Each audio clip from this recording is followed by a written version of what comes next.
Hey Cobracast, it's Meadow, and I'm here with Ashley French with Apprenticely. Okay, so can you explain what your job is? Just to give a brief description of what you do. Well, sure. So I am really lucky in that I manage a team of career coach / recruiters. We help individuals gain meaningful employment. Originally, Apprenticely was Arkansas Center for Data Science and specifically focused on the IT computer science category.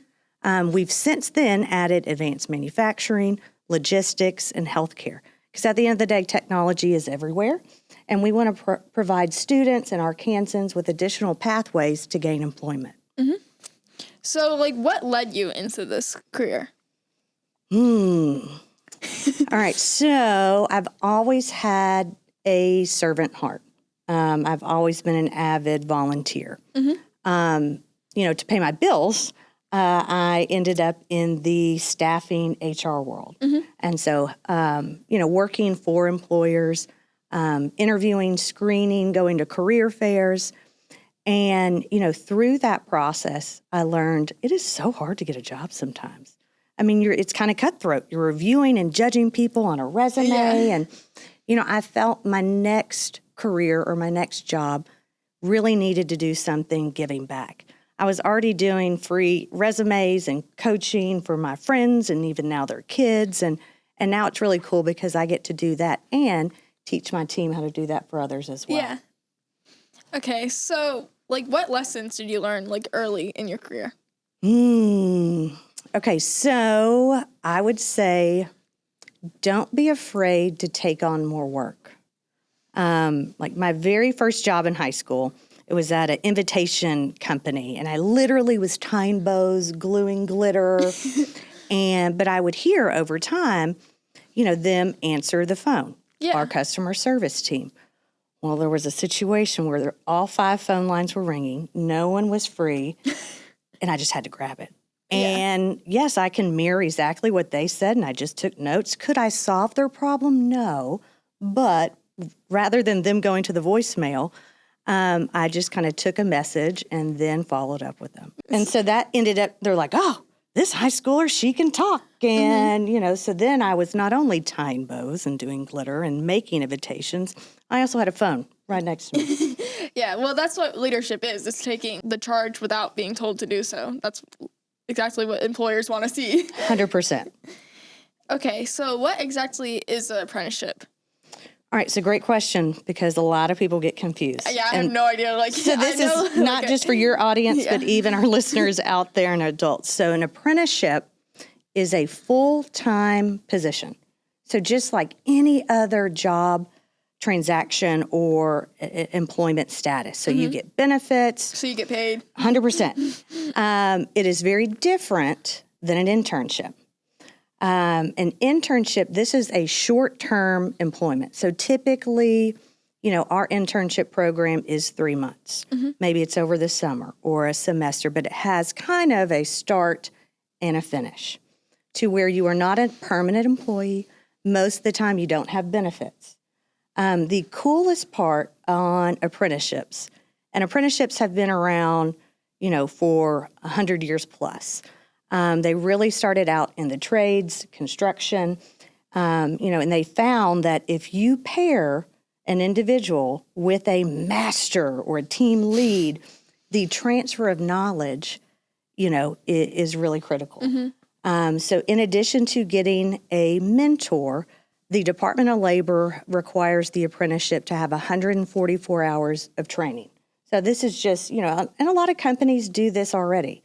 But it has to be documented. It has to be specifically to that job. So, say it's a machinist. You want to be trained on that specific CNC machine. Or maybe it's a welder. So they're going to do, a different amount of hours of MIG, TIG, art, all of the above. So that in itself, plus, a 1-year list of checkpoints defines as a apprenticeship. So is this just for students out of high school or after college, or what is the difference between doing this in college? Do you have to pick one or the other? Can you do both? What's the situation there? So you can do both. I will say, if if college wasn't in the financial deck of cards you were given, that is okay. There's so many other ways to get there. Especially in the world of technology, you're one Google away of, on YouTube, teaching yourself how to do a pivot table or teaching yourself a new language. So, I'm a big advocate of exploring education outside of just traditional four-year degrees. There's tons of boot camps, apprenticeships. There are even online certifications that can really get your foot in the door. Yeah. I feel like online certifications are really big in the IT world. Like, I feel like that's like a big thing for them. 100%. And actually right now, selfish plug, so we have a program with Grow with Google. And we have about 10 different professional certificates that are all online, self-paced. Check us out at reskillarkansas.org. Okay, so what opportunities exist in Arkansas right now that you know of, like apprenticeship-wise? That's a loaded question. So on the spot. So they change. Apprenticeships are employer-driven. So an employer has to, again, since it's a full-time position, have that dedicated headcount. And then Apprenticely has a fantastic project management team that works with the Department of Labor figuring out, all right, how much funding's available, what type of training vendor would you like? But again, at the end of the day, it is to make that employee successful in that specific job. So what, exactly are employers looking for, in high school students? Work experience. If you don't have a job, get a job. Would be my number one thing. And, say you're active in sports, you're already involved in clubs, consider volunteering. 88% of job offers come from some form of networking or who you know. And yes, that includes the good old boy network, your friends, your family, that's your how parents. I got my job. Exactly, see? But again, that is just a way to start your work history. I also think employers want someone to, take on the initiative to, if you're done with the task, don't just sit there and wait, ask or figure out something else to do. Yeah. Okay. So why is it important for people to look into fields of IT? So specifically the question says, why is it important for women to enter fields of IT? Because women run the world, and there should be more representation in whatever job category you're interested. So whether that's manufacturing as a machinist or a welder or in construction or within IT. I think at the end of the day, challenge yourself to look at careers that make you happy. Yeah. Think of, all right, what are your gifts? What are the skills that I'm just kind of naturally good at, compared to my peers? Then think about, Googling day in the life of a social worker. Yeah, I watch those videos all the time. So you kind of match those up, and that's what you target. And don't be afraid to ask someone to job shadow. So, half the time, people aren't going to tell you no if you want to just see what they do for an hour. Or volunteer. Say you find out, I want to be an accountant. Before you go do that accounting degree that's probably kind of boring, but great for those that enjoy it, volunteer at your local animal shelter. See if there's any data entry or any general ledger you can do.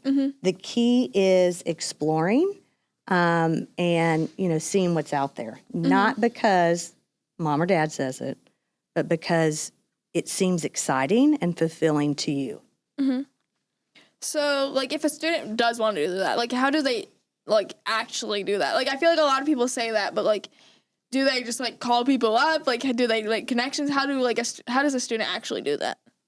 Okay, so look at your, you start in your friends and family.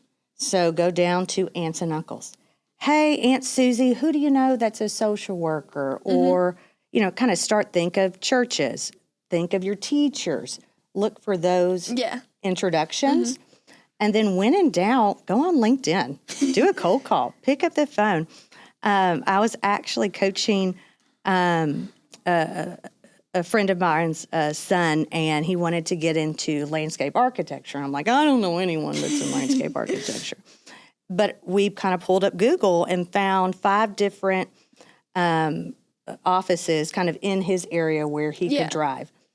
And this kid picked up the phone, reached out, sent an interview or sent a resume, got an interview, and all from a cold call. Like he didn't have to take any of my other coaching or interview practice because it took one call. Okay, so do you have any like common misconceptions or myths about like apprenticeships you want to talk about? Well, sure. Just to kind of, again, recap or break it down. So apprenticeship, full-time position, okay? Just as any other employment status. Your internship, that's going to be a short-term, more contract-based. And then if we're going kind of hierarchy down, you've got, work-based learning projects. Again, offer to do some type of project for the charity that speaks to you. Yeah. And then job shadowing. Okay. Do you have any more advice or anything you want to tell, like YouTube or like Cobracast before we conclude? So yes. So for the business owners that are interested in hiring a high school student here, think about an entry-level job that if you had additional funding for training, that could be an apprenticeship. So it's a win for the student because they're getting some of that on-the-job training. In addition to, it could be online training on a certain system, whether it's a CRM or database, Tableau. But, it's really industry agnostic. So this works within IT, manufacturing, healthcare, the concept of pairing an individual with a mentor, but also giving that specific tailored training of 144 hours on the job. All right, if there are any employers out there listening that are interested in hiring one of our fantastic students or recent graduates of Fountain Lake High, that could be an apprenticeship. And our nonprofit can help find funding to really add value through online training or even, training that is on-site specific to whatever system, technology, or machinery that you need. So give us a call. Check us out online at apprenticely.org. All right. Thank you.